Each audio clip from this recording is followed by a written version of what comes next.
গসাগু নির্ণয় নাকি?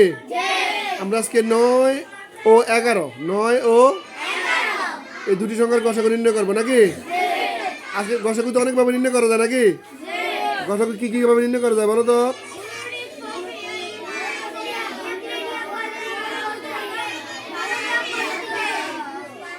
গুণনীয়ক দিয়েও করা যায়, ভাগ প্রক্রিয়াও করা যায়, ইউক্লিডীয় পদ্ধতিতেও করা যায়।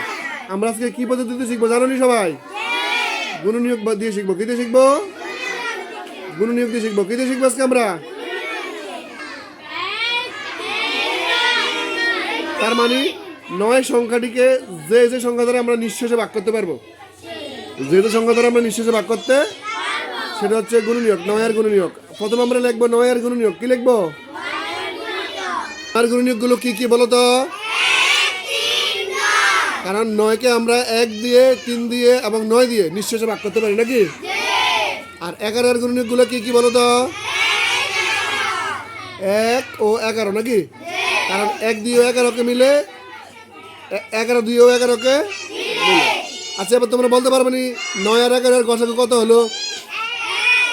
কারণটা কি বলো তো? কারণ 9 ও 11 এর গুণনীয়কগুলোর মধ্যে একটা মিলছে নাকি? তাহলে আমরা গসাগু কি লিখবো? 9 ও 11 এর গসাগু কত হবে? 1 নাকি? তোমরা লিখতে পারো নির্ণেয় গসাগু 1। নির্ণেয় গসাগু হলো উত্তর 1। বুঝতে সবাই?